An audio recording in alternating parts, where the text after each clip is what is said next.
Chulutepa is my name. I'm excited for us to be doing this together again with my amazing and lovely wife, Julia. Good morning. All right, so today we just want to make a very simple conversation with you and make sure that you keep getting blessed. First of all, I want to say a very big thank you to everybody who has been following. I mean, we've been so blessed with the comments, the feedback, and all you guys keep saying. Especially me. And all the people who are asking that your wife needs to talk more. I'm going to try and make sure. And that's a testimony, really, because Julia used to hate to do this. I try to beg her to do it, try to push her to do this, try to encourage her to do this. So you guys are just helping me tell her that she's so anointed, she needs to do this some more. You know, the first video we did together, he was just about to shoot, and I'm like, I need to be in this picture too. And here we are, yeah? And here we are. Yeah. Okay, awesome. So today's conversation is going to be very simple. I told her I'll talk about something else, but the moment we began to shoot, I knew we were going to talk about something, another thing altogether. Alright, so we're going to deal with strengths and weaknesses in marriage. And here's the point about strengths and weaknesses. We all have weaknesses.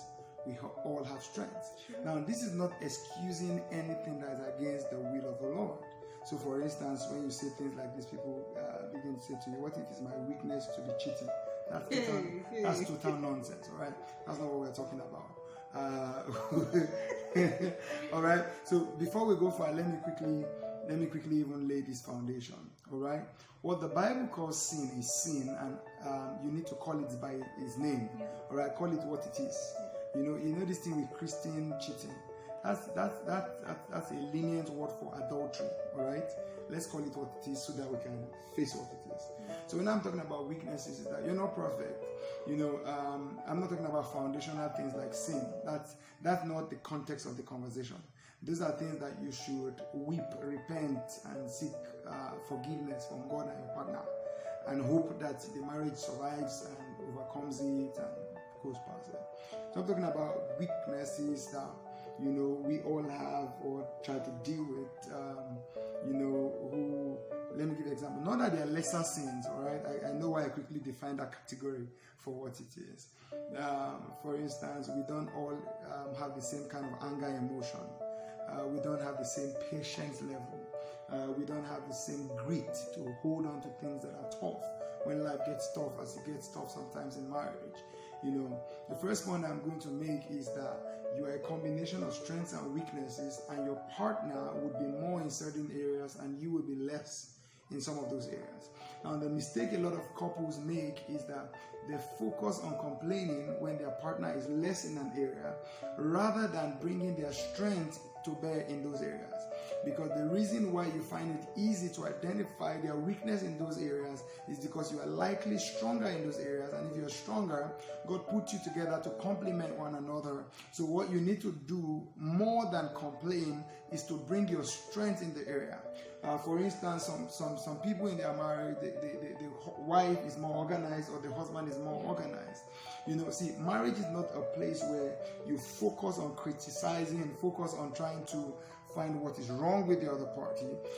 Marriage is the place where you bring your own strength to bear. Because in some of the things that we complain, we can actually take time to act. We can take time to do more than we complain, all right? So I'm going to let Julia jump in on the conversation about strengths and weaknesses and how to perfect, the art of bringing your strength to bear and complementing your partner's weakness. Okay. See, I want you to look at strengths and weaknesses this way. Instead of lament and mourn your faith of having a partner that is like this or that way and it's not suiting to you, look at it this way, that you are a big puzzle. Wow. Have you seen a puzzle piece before?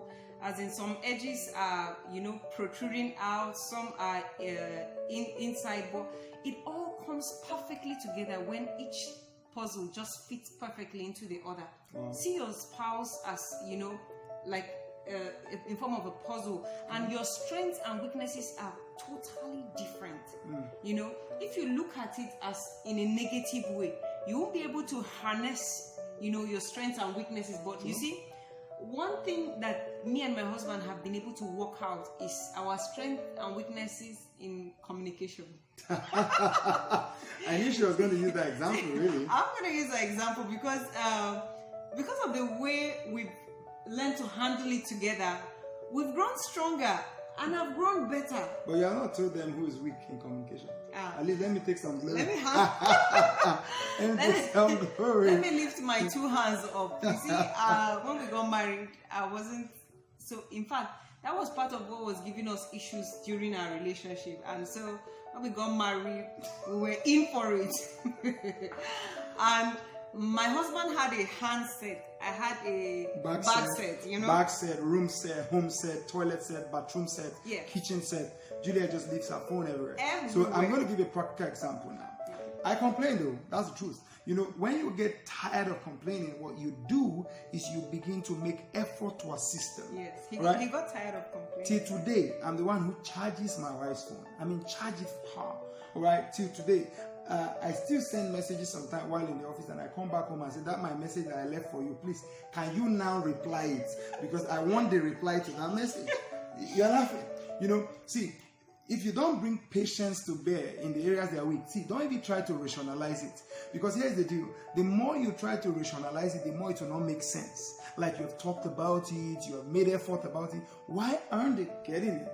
You know, what you need to do is to begin to, you know, minimize the pressure of the weakness. So what I do, like, I come home, you know, this is Nigeria. I mean, I'm sorry, I mean no disrespect to say this, but they take light, all right? And we live upstairs. It's not every time you want to go downstairs to put on the gem, all right? So I come sometimes like, your phone is 5%. Now, it's not just 5%. You're in the kitchen cooking. The phone is on the bed. I mean, that's the best time to plug it. You're not even using it. I mean, you should be getting power now. So when you get tired of talking like that, what do? You just walk into the room, pick the phone, and plug it. Game up. No quarrel. No, I mean, you need to begin to bring your own strength to bear. You are the one who remembers that the phone needs to be charged, so you charge the phone. All right. Some people now say, what if my partner takes advantage of me?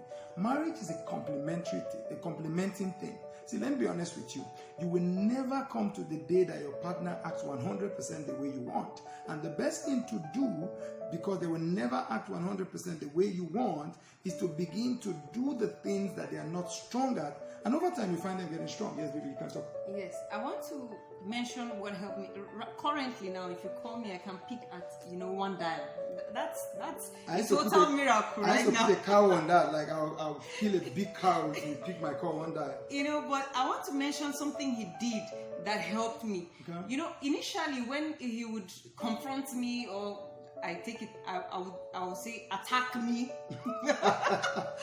on my not picking calls, how he's called me, missed calls, you know, I get, instead of having to say, baby, I'm sorry, you know, initially, baby, I'm sorry, I didn't mean that, or stuff like that. I'll get angry, like, I'll feel like I'm being attacked, and I feel like, you know, defending myself, literally, you know, but, after he figured this out, you know, he stopped attacking me. In fact, anytime I'm able to pick my call on one dial, he commends me. He's like, wow, you picked your call today. Today is a miracle. I'm sure angels were part of this crew to, you know, to make this happen. And that actually made us laugh over it. And that actually encouraged me. You know, every time he didn't attack me, but just commended me and encouraged me and just told me, you know, you did this one, that means you can do better. And, you know, I kept improving. And I can actually say that, you know, my response time has... I don't even know why you brought this particular example. Man, it does not let us give more examples, because this example is so big.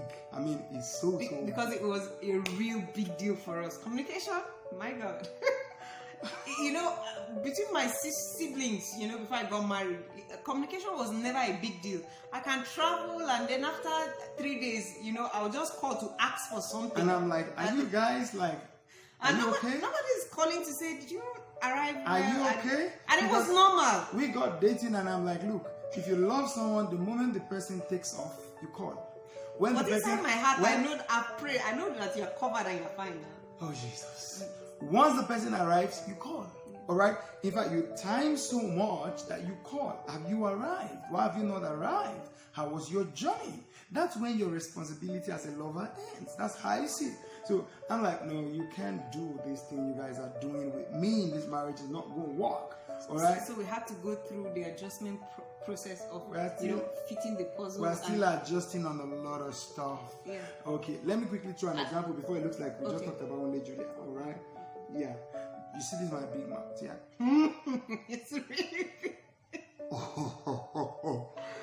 When I preach, talk, or give lectures or seminars or anything, Julia used to shake like, what will he say? What will he not say?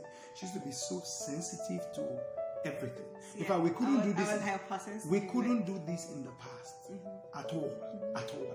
As in, we couldn't do this. To talk about Julia not picking calls, she feel embarrassed.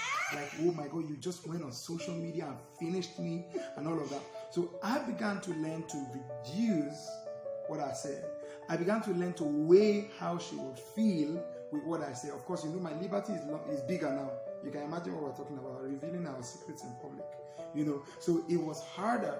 But rather than complain that you are over-attacking, when I speak, I began to also try to gauge what I say. And part of how I gauge is sometimes while speaking, especially when she's there, I'm like, okay, I don't know if my wife is going to find this nice. In that process of saying that, I'm not just saying it to say it, nonetheless. In the process of saying that, my mind goes, you know what, I know you're preaching, but you better watch it so that your wife is comfortable. So I began to make adjustments, and these things come with marriage. If you don't make adjustments to accommodate your partner's strengths, make adjustments to accommodate your partner's weaknesses, you're just going to, it reduced my mouth really. So I watched what I said. And the more I saw him make efforts to make sure that I'm carried along, and he says it in a nice way, even when he knows like you're goofing, you are really goofing. He says it in a nice way, and that actually let me grow and make adjustments, to meet up. All right. Yeah. So marriage is a constant process of adjusting to one another's strengths and weaknesses to bring the synergy that complementary relationships bring. So that's our simple message for today. Your marriage isn't failing because you have differences. Your marriage is actually going to work if you learn to harness the differences and complement one another. For every area that your spouse is less, you are very likely to be more. So rather than complain and nag and fight, you just need to bring your strength to bear, because God brought you together because you have the strength in the areas where they have weaknesses. And if you think about it that way, I'm very sure that you would find a way to make sure that you complement one another. Even our colors complement, black and white. I mean, no racism in my house. Sorry, baby, it's navy blue. No, I'm not talking about the color. No, not the color of the clothes. I know my color problem is very much. It's very serious. I don't even care what colors are here. I just know that somehow we look okay. All right. So I'm talking about the color of the skin. That there's no racism in our house. All right. Why you are not the Oyibo, this is Oyibo and Black. All right. So I just in case you watch this video to the end, we want you to leave us a comment to give strategies for complementary relationship. How do opposites manage themselves? How do you bring strength and weakness and maximize it? You may repeat the points we made, you may add points, and we'll be glad to read them in the comment.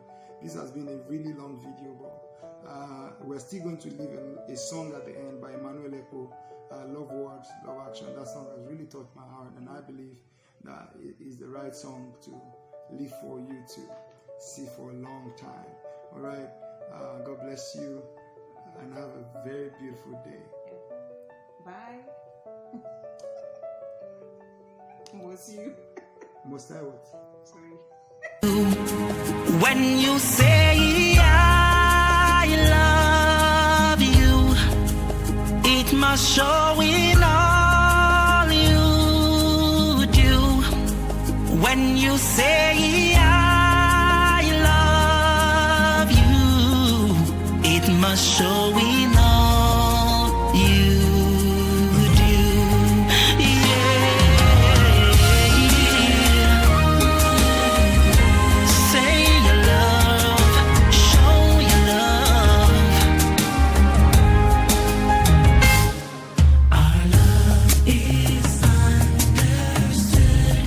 by the things we say.